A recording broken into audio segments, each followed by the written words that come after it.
जमलेल्या माझ्या सर्व हिंदू बांधवांनो, भगिनींनो आणि मातांनो,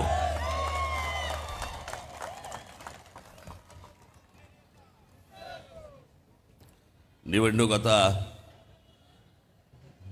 शेवटच्या टप्प्यावरती येऊन पोहोचलेली आहे.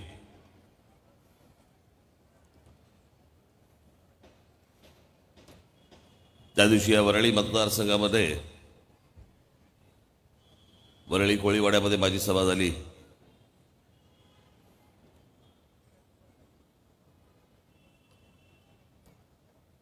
आणि आमच्या संदीपने मला सांगितलं, साहेब एक जांभोरी मैदानमध्ये पण सभा घ्या.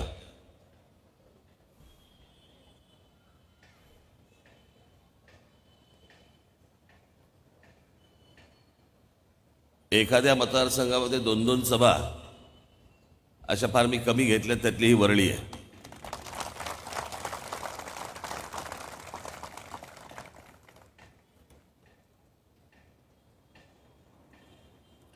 वेगवेगळी सगळ्यांची नाटकं रोजची बघतोय आपण. काही जणांचा रडूबाई रडू शो सुरू आहेत. मला का तपासलं? हेलिकॉप्टरमधनं बॅग काढून निवडणूक आयोगाच्या लोकांनी तपासलं. मला पण तपासलंय. त्यांचं काम आहे ते. फक्त निवडणूक आयोगाच्या लोकांना समजायला पाहिजे होतं की ज्याच्या हातातनं पैसे सुटत नाही त्याच्या बॅगेमध्ये पैसे येतील कुठून?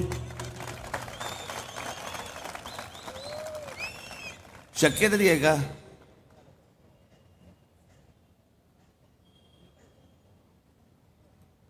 वाटेल ते सगळ्या गोष्टी आपल्या सतत मला सगळे मारतायत. अरे कशासाठी मारतायत?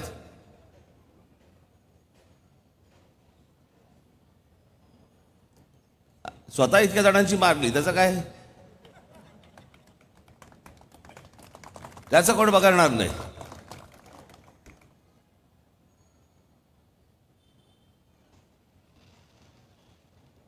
सकाळपासून माझे ते सगळे इंटरव्ह्यू सुरू आहेत.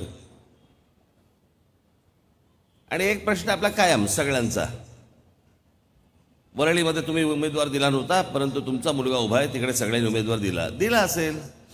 प्रत्येकाच्या वृत्तीचा भाग येतो, प्रत्येकाचा भाग येतो, प्रत्येकाची विचार करण्याची पद्धत असते, प्रत्येकाचा एक असतो ना, एक उदार विचार असतो. ती दृष्टी प्रत्येकाकडे नसते. त्याला आपण काय करणार?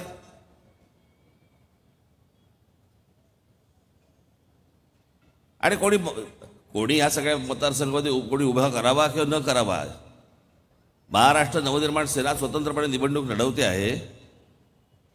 आणि हे मी गुढीपाडव्याच्या मेळाव्यामध्ये सगळं सांगितलं होतं तुम्हाला की विधानसभेच्या तयारीला लागा म्हणून सांगितलं होतं की नाही?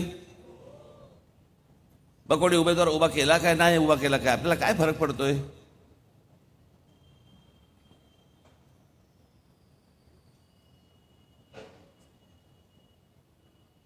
मग मला सांगितलं, मला विचारतात प्रश्न की तुम्ही भूमिका बदललीत. म्हटलं मी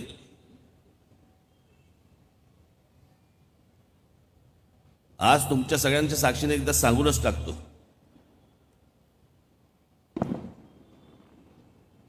शिवसेना भारतीय जनता पक्षाने निवडणूक लढवली आणि काँग्रेस राष्ट्रवादीने निवडणूक लढवली.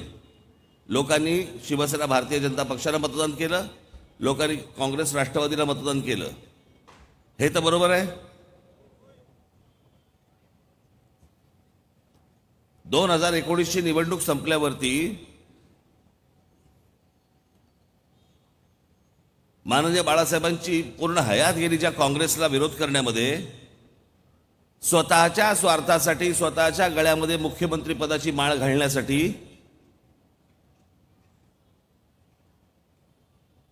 लोकांनी टाकलेला विश्वास तोडून उद्धव ठाकरेंनी शिवसेना, राष्ट्रवादी काँग्रेस आणि काँग्रेसच्या दावणीला बांधली स्वतःच्या स्वार्थासाठी. त्याला भूमिका बदलणं म्हणतात.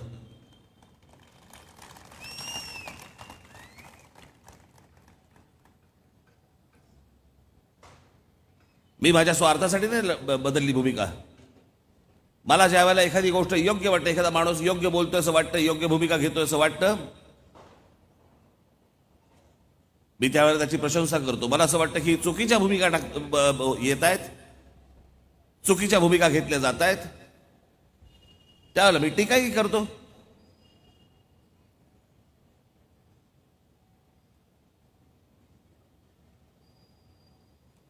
मध्यंतरी ज्यावेळेला नरेंद्र मोदी ज्यावेळेला मुंबईमध्ये आले होते त्यांच्या व्यासपीठावर मी सांगितलं होतं ना, त्यांच्या समोर बोललो होतो की आपण 3 टप्प्यातली निवडणूक पकडूया. तीन निवडणुका आपण पकडूया. 2014 ते 2019. 2014च्या आधी या देशामधला पहिला माणूस मी होतो की ज्याने सांगितलं होतं की या देशाचे पंतप्रधान नरेंद्र मोदी व्हावेत. 2019ला निवडणूक झाली, आपलं 14ला निवडणूक झाली. माझ्या ज्या अपेक्षा होत्या या सगळ्या याच्यामध्ये, किंवा ज्या प्रकारच्या गोष्टी किंवा त्यांनी सांगितल्या होत्या, त्याच्या बरोबर विरोधात गोष्टी सुरू झाल्या. आपल्या समोर जे चित्र उभं केलं होतं ते पंतप्रधान झाल्यानंतर ते मला पूर्ण होताना दिसेना. वेगळ्याच गोष्टी यायला लागल्या. नोटा काय बंद होत आहेत, पुतळे काय उभे राहत आहेत. काँग्रेसच्या काळामध्ये ज्या ज्या योजनांना विरोध केला होता, यांच्या काळामध्ये जर समजा त्याच योजना येणार असतील, मग त्याला विरोध का केला होता? जर काँग्रेसच्या काळामध्ये जर सिलेंडर महाग झाले होते, तर मग यांच्या पुढच्या काळामध्ये सिलेंडर जास्तीत जास्त अजून कसे काय महाग झाले? काँग्रेसच्या काळामध्ये जर समजा महागाई होती, मग त्या पहिली जे 5 वर्ष होती त्याच्यामध्ये अजून महागाई कशी काय वाढली? या सगळ्या गोष्टींचा विचार करता म्हणून मी विरोध करत होतो. त्याला अनेक अजून पण पैलू आहेत, त्याला अजून अंग आहेत.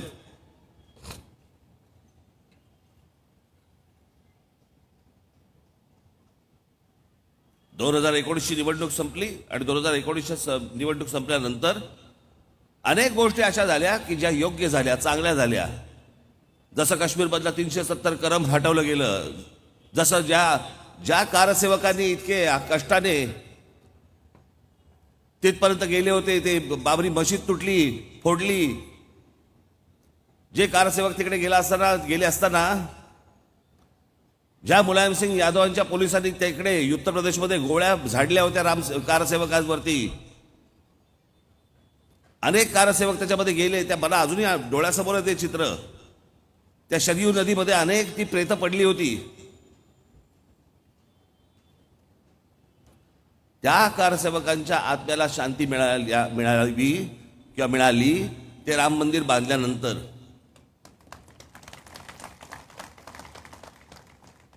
याचा अर्थ प्रत्येक ठिकाणी मंदिरं बांधत सुटा असा नाही होत, पण इतक्या वर्षांचा पडलेला प्रलंबित प्रश्न होता, तो एक वेळ सुटला. अभिनंदन नाही करायचं. चांगल्याला चांगलं म्हणणं आणि वाईटाला वाईट म्हणणं, पण त्याच्यामध्ये तुमचा स्वार्थ असता का नाही? माझा कोणता स्वार्थ होता? मी कोणती खुर्ची मागत होतो, कोणतं पद मागत होतो? तुमचा स्वार्थ नसताना जर चांगल्याला चांगलं आणि वाईटाला वाईट म्हटलं तर त्याला भूमिका बदलणं नाही म्हणत. पण स्वतःच्या स्वार्थासाठी म्हणून या पक्षातनं जाऊन त्या पक्षाबरोबर जाणं, याला भूमिका बदलणं म्हणतात. शरद पवारांचे काय भूमिकाच असते आता. शरद पवारांच्या बाबतीत तर बोलायलाच नको. त्यांचं अख्खं राजकीय करिअर, आयुष्य हे फक्त भूमिका बदलण्यातच गेलं. काँग्रेसच्या जीवावरती आमदार झाले, मंत्री झाले, त्याच काँग्रेसचे आमदार फोडले आणि त्यावेळेचा भारतीय जनता पक्ष म्हणजे जनसंघ असे इतर सगळ्या पक्षांना घेऊन त्यांनी पुलोच स्थापन केली. मग इंदिरा गांधी परत सत्तेवरती आल्यानंतर पुलोत त्यांची बरखास्त केली आणि पुन्हा काँग्रेसचं सरकार आलं. 6 वर्ष बाहेर राहिले. 6 वर्ष बाहेर राहिल्यानंतर पुन्हा 86 साली परत काँग्रेसमध्ये गेले. 88ला मुख्यमंत्रीपद ताब्यात घेतलं. 91ला संरक्षण मंत्री झाले. 99ला पुन्हा त्या सोनिया गांधी ज्यांच्याबरोबर ते काँग्रेसमध्ये होते त्यांना परत ही विदेशी बाई म्हणून परत बाहेर पडले. 99ला स्वतंत्र निवडणुका लढवल्या. निवडणूक संपल्यावरती पुन्हा काँग्रेसबरोबर जाऊन बसले. अहो, याला भूमिका बदलणं म्हणतात. मला कसले सांगता भूमिका बदलल्या? हा याच लोकांचा प्रचार.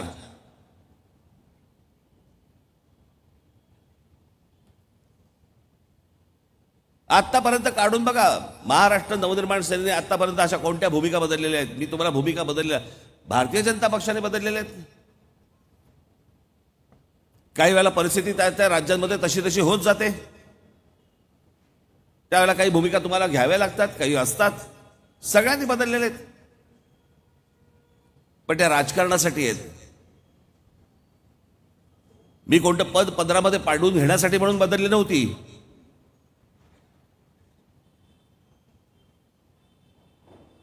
पण काय असतं, काही याचे आता हे सगळं फारच झालेलं आहे. अनेक पत्रकार चांगले आहेत, स्वतःचा प्रामाणिक पत्रकारिता जपतायत, पण अनेक पत्रकार असे आहेत जे अनेक राजकीय पक्षांच्या दावणीला बांधलेले आहेत. त्या राजकीय पक्षांचे जे काही असतात उद्देश, हेतू, त्याच्याप्रमाणे हे प्रश्न विचारत असतात.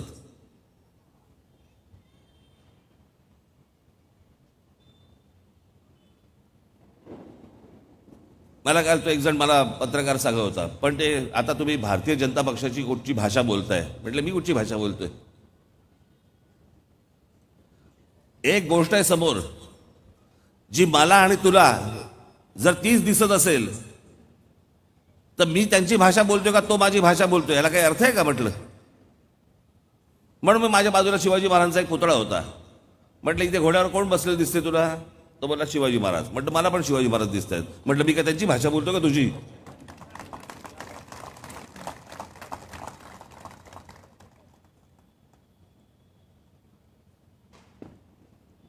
सगळा खेळ करून ठेवलाय राजकारणाचा.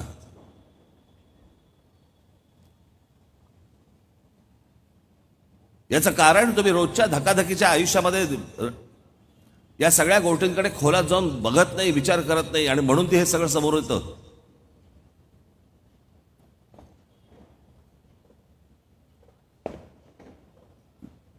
मी आता तुम्हाला एक सहज म्हणून एक उदाहरण सांगतो. मी आता तिथून आलो म्हणून तुम्हाला सांगतो, सुचलं म्हणून. आपल्या कोकणामध्ये एक अणुऊर्जा प्रकल्प येणार होता, तुम्हाला माहिती आहे? आठवतं तुम्हाला? अणुऊर्जा प्रकल्प येणार होता, आणि या अणुऊर्जा प्रकल्पाला उद्धव ठाकरेंनी विरोध केला होता. आठवतं तुम्हाला? आणि मग तो अणुऊर्जा प्रकल्प आपल्याकडनं गेला का आहे आता मला कल्पना नाही, परंतु त्याचं काम थंड झालेलं आहे. काय कारण दिली होती? की हा अणुऊर्जा प्रकल्प जर समजा आपल्याकडे आला आणि जिथे कोकणामध्ये तो उभा राहील तिथे जर समजा भूकंप झाला आणि सुनामी आली, आणि त्या अणुऊर्जा प्रकल्पामध्ये जर समजा पाणी शिरलं, जसं जपानमध्ये झालं होतं तसं जर समजा आपल्याकडे झालं तर काय हाहाकार होईल कोकणामध्ये. आठवतं ना तुम्हाला? ह्याच टीका झाल्या होत्या ना, हीच गोष्ट झाली होती ना, बोलत होते. अणुऊर्जा प्रकल्पाला विरोध करणाऱ्या उद्धव ठाकरेंना कल्पना नाही का हो? सर्वात जास्ती लोकसंख्या असलेलं जे शहर आहे ते मुंबई शहर आहे. त्या मुंबई शहरामध्ये 1960 साली भाभा ऑटोमिक रिसर्च सेंटर इकडे चेंबूरला उभं केलंय, ज्याच्यामध्ये न्यूक्लिअर रिॲक्टर आहे. त्याच्यामध्ये जर शहराच्या मध्यात जर समजा अणु प्रकल्प जर समजा आपल्याकडे आहे, तर कोकणातला अणुऊर्जा प्रकल्प तुम्ही रद्द का करायला लावलात? कोणत्या उद्योगपतीने तुम्हाला सांगितलं होतं? कोण तुमच्या मागे लागलं होतं हे बंद करण्यासाठी म्हणून? कारण ह्यांचे विरोध करतात त्याला कोणतरी उद्योगपती मागे असतोच, त्याशिवाय विरोध करत नाहीत. आता पण नाणारचा प्रकल्प, ऑइल रिफायनरी येणार होती तिकडे. मग आता विचार करून बघा की उद्धव ठाकरेंनी कोकणामध्ये येणाऱ्या ऑइल रिफायनरीला विरोध केला. कशासाठी विरोध केला? आणि त्यांच्या परिचयाचे कोण असे लोक आहेत ज्यांची ऑइल रिफायनरी आहे? ज्यांच्या ते लग्नाला जातात.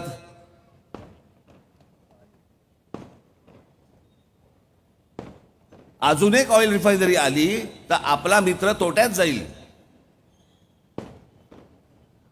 आणि तो तोट्यात जाऊ नये म्हणून कोकणामध्ये येणाऱ्या ऑइल रिफायनरीला विरोध झाला.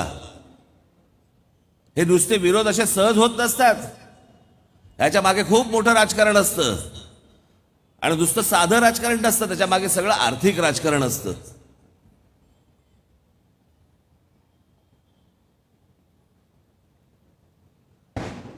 आज इकडचा बीडीडी चाळीचा विकास, धारावीचा विकास, अनेक जे विकास सुरू आहेत, आज धारावीच्या विकासाला उद्धव ठाकरे विरोध करतायत. याच्या मागे देखील आर्थिक राजकारणच आहे. हे साधं सुद्धा नाही आहे. उगाच काहीतरी विरोध करायचा म्हणून विरोध नाही येतो.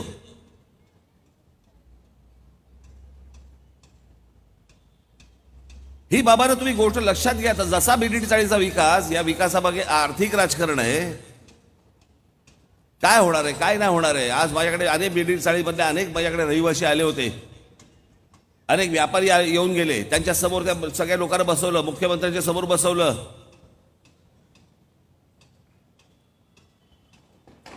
हे दूध का दूध, पाणी का पाणी त्यांच्या समोर झालेलं आहे. झालंय की नाही?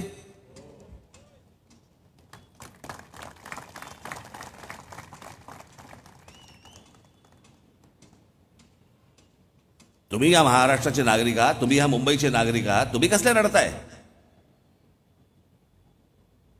देशीबाच्या वरळी कोळीवाड्याच्या सभेमध्ये मी म्हटलं, तुम्ही काय सांगताय? नाही, मला 250 स्क्वेअर फुटापेक्षा 300 स्क्वेअर फूट दिलं ना तर मला बरं, म्हणजे मला 400 स्क्वेअर फूट. तुम्ही कसले फोटो बघताय? तुम्ही स्वतः हक्काने सांगायला पाहिजे की आम्हाला एवढी घरं, आम्हाला एवढे स्क्वेअर फूट पाहिजेत. अर्थात त्याच्यामध्ये प्रकल्पही झाला पाहिजे, पण तुम्ही रडायचं नाही. या अधिकाऱ्यांना, या बिल्डरना तुम्ही ठणकावून सांगितलं पाहिजेत. तुमची भीतीच नाही उरली. कोणी येत आहे तंगडीवर करून जाते. या लोकांचं नीट राजकारण तुम्ही नीट समजून घ्या. हा सगळा वरळी मतदारसंघ, हा सगळा मराठमोळा मतदारसंघ, इथे बीडीडी चाळा असू देत, नाही तर तुमचा पोलीस कॉलनी असू देत, नाही तर आमचा कोळीवाडा असू देत, या सगळ्यांचं सगळ्या जमिनीवरती लक्ष, सगळं जमिनीवरती लक्ष. जमिनी कुठे मिळत आहेत, पॉकेट्स कुठे मिळत आहेत, एवढाच फक्त हा राजकीय खेळ सुरू आहे महाराष्ट्रामध्ये.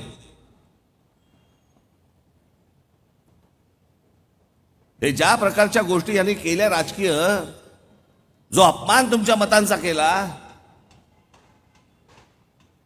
तुम्ही जे मत तुम्ही दिलं होतं इथे वरळीमध्ये देखील, ते शिवसेना भारतीय जनता पक्षाला दिलं होतं, काँग्रेस राष्ट्रवादीला दिलेलं नव्हतं. आणि निवडणूक झाल्यानंतर तीच शिवसेना काँग्रेस राष्ट्रवादी बरोबर जाऊन बसते, स्वतःच्या गळ्यात मुख्यमंत्रीपदाची माळ घालून घेते आणि मुलाच्या गळ्यामध्ये मंत्रिपदाची माळ घालून घेते. ज्यांच्या विरोधात हयात, ज्यांची विरोधामध्ये गेली आपली, माननीय बाळासाहेबांची एक क्लिप आहे, मी ती पुढे दाखवणार एकदा. आणि त्याच्यामध्ये माननीय बाळासाहेब सांगतायत की माझ्या शिवसेनेची काँग्रेस जर समजा होताना दिसली, मी शिवसेना नावाचं दुकान बंद करून टाकेन.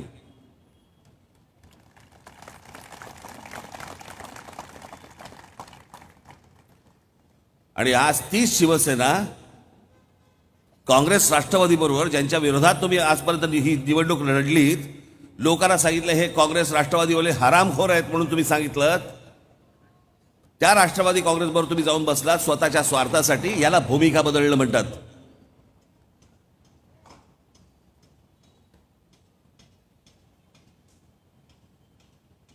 आणि तुम्हाला कारण काय सांगतायत की आमची 2.5 वर्ष ठरली होती. कधी, कुठे? निवडणुकीच्या अगोदर तुम्ही आम्हाला का नाही सांगितलं?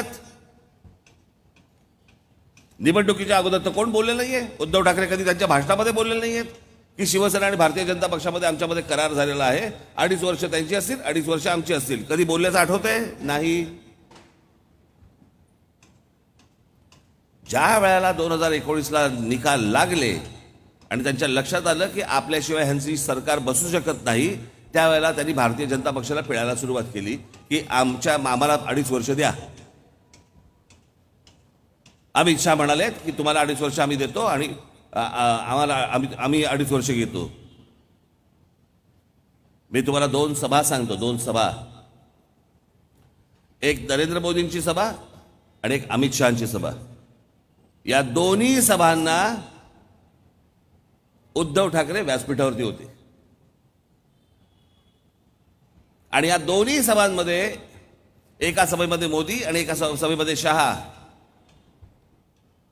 हे दोघेही बोललेत की येणाऱ्या विधानसभेच्या निकालानंतर महाराष्ट्रामध्ये देवेंद्र फडणवीस आमचे मुख्यमंत्री असतील. उद्धव ठाकरे त्यावेळेला व्यासपीठावरती बसले होते. का नाही आक्षेप घेतलात?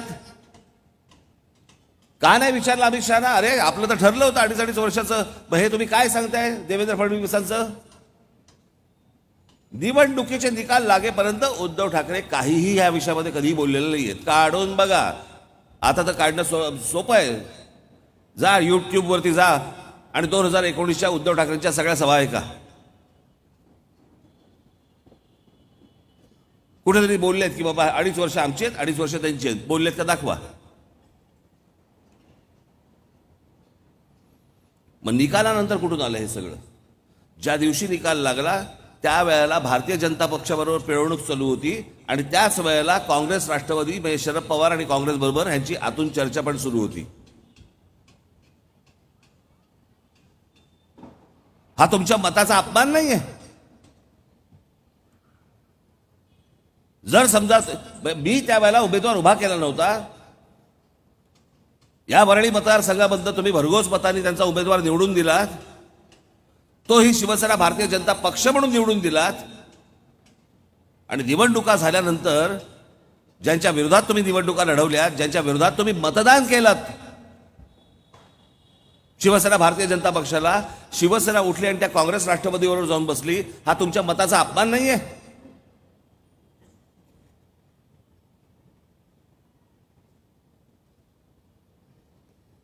बाबांनो, मी आज तुम्हाला फक्त एवढंच सांगायला आलोय, ही 20 तारखेची निवडणूक अत्यंत महत्वाची निवडणूक आहे या महाराष्ट्राच्या दृष्टिकोनातनं. जर आज तुम्ही या निवडणुकीमध्ये पुन्हा जर समजा घसरलात, त्या बाजूला जर घरंगळत गेलात, या सगळ्यांचा समज नक्की होईल की आपण जे केलं ते बरोबर केलं. यांचा जन्म फक्त मतदान करण्यासाठी झालेला आहे. मतदान झाल्यानंतर आम्ही आमचे खेळ खेळत राहू. आम्ही तुमच्या मतांचा कधीही अपमान करू, आम्ही तुमच्या मतांशी कधीही प्रतारणा करू, आम्ही विचारांशी प्रतारणा करू, वाटेल ते करू, कोणाचाही अपमान करू. हे काय आमचं वाकडं करू शकतात? हा जो त्यांच्या मनातला जो समज आहे, हा जर तुम्हाला दूर करायचा असेल तर येणाऱ्या 20 तारखेला तुम्हाला ह्या अपमानाचा बदला हा तुम्हाला घ्यावाच लागेल.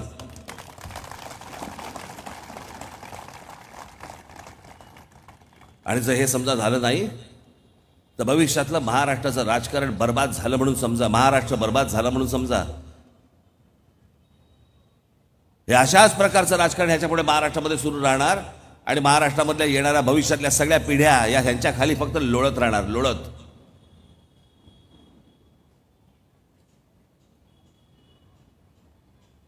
मी आज जो तुमच्या समोर आलोय ते एवढंच सांगण्यासाठी आलोय, गेली 5 वर्ष जो तुमचा अपमान झालाय तो विसरू नका. या लोकांनी जे तुमच्या मताशी जे खेळलेत हे विसरू नका. आज मी तुमच्या समोर जी माणसं आणलेली आहेत ही प्रामाणिक माणसं आहेत. आमचा संदीप कुठे गेला? संदीप,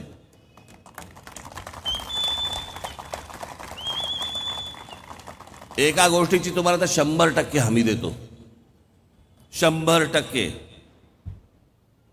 या मतदारसंघातल्या प्रश्नांसंदर्भात तुम्हाला कधी संदीप देशपांडेला भेटायचं असेल, तुम्हाला अपॉइंटमेंटची गरज लागणार नाही.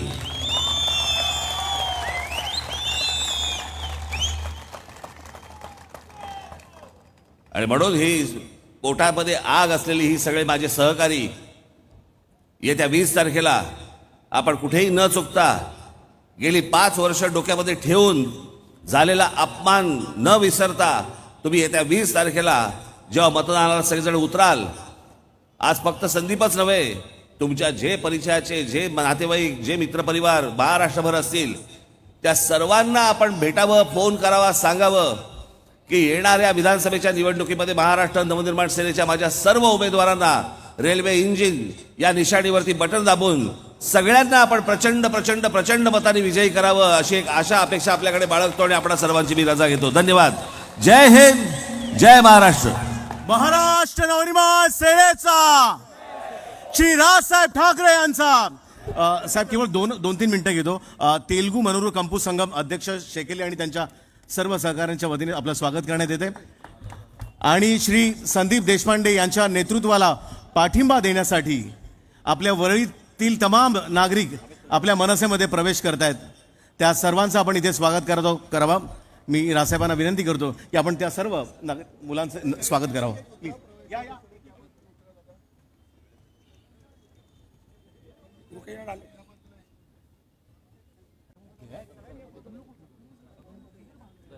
हिंदू नहीं अरे ये किधर जाता है टाइम पे.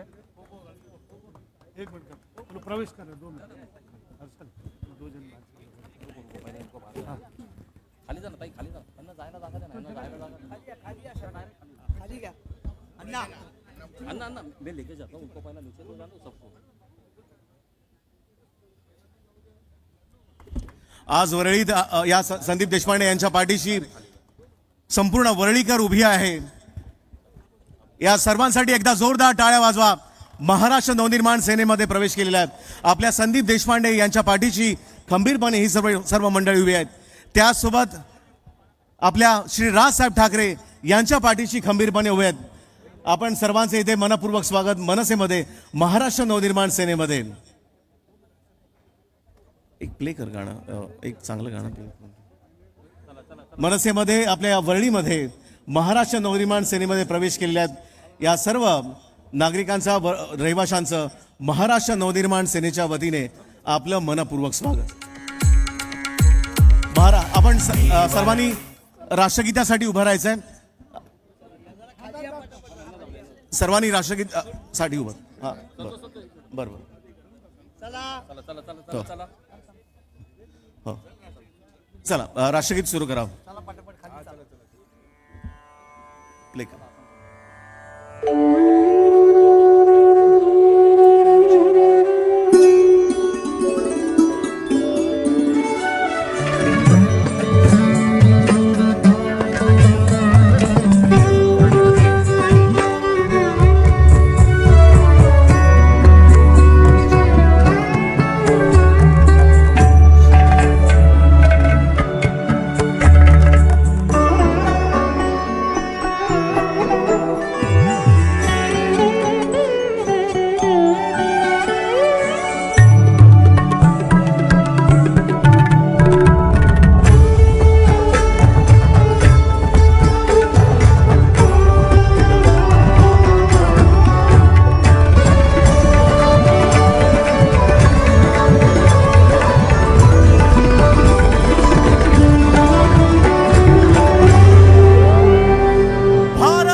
आपल्या दत्ताराम चिकणे महाराष्ट्र नवनिर्माण सेनेचे